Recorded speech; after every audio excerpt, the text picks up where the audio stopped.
Hey guys, വൈകിട്ട് ഞങ്ങൾ കണ്ടത്തിലേക്ക് ഇറങ്ങി. ടെമ്പററി ആയിട്ട് ഒരു റിവറൊക്കെ തന്നെ ഇവിടെയുണ്ട്. ഈ കാണുന്നതാണ് പാമ്പിൻ പാലം. പാമ്പിൻ പാലം കടക്കുവാൻ വേണ്ടി ബബ്ലുവിനെ ഞാൻ സഹായിക്കുന്നു. എങ്കിലും അവനെ കൈവിട്ട് മണ്ണ് ടെസ്റ്റ് ചെയ്തു. ഇവിടെ ഒരു എക്യുപ്മെന്റ് കണ്ടു. പ്രവർത്തനം എങ്ങനെ നോക്കിയിട്ട് ഞങ്ങൾക്ക് പിടികിട്ടിയില്ല. ഞങ്ങൾ മുന്നോട്ട് നടന്നു. ഒരു കോണി കഴിഞ്ഞു, അതിന്റെ മണ്ടയ്ക്ക് കടിച്ചു കയറി. പിന്നെ രണ്ട് ബബ്ലും കയറി. എൻ്റെ ഡ്രസ്സിൽ ചെളിയായി. പുതിയ ഡ്രസ്സ് കൊണ്ടുവരാൻ അമ്മയോട് പറഞ്ഞപ്പോൾ അമ്മയ്ക്ക് ബോധിച്ചില്ല. റിവറിൽ വീണ്ടും ബബ്ലുവിന്റെ കാലിൽ കുടുങ്ങി. അവന്റെ എക്സ്പ്രഷൻ എന്താ? ഞാൻ അവന്റെ കഴുത്തിൽ പിടിച്ച രക്ഷാപ്രവർത്തനത്തിനിടയിൽ അവൻ പിന്നെയും കൈവിട്ട് ചാരി ചാടി.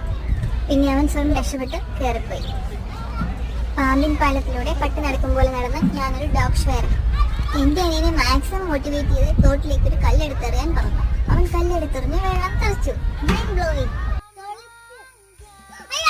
പെട്ടെന്നാണ് വീട്ടിലെ പശുവിനെ അഴിച്ചു വിട്ടുന്ന ഇൻഫോർമേഷൻ കിട്ടിയത്. അതുകൊണ്ട് ഞങ്ങൾ ഇവിടെ സ്കൂട്ട് ആകുവാണ്.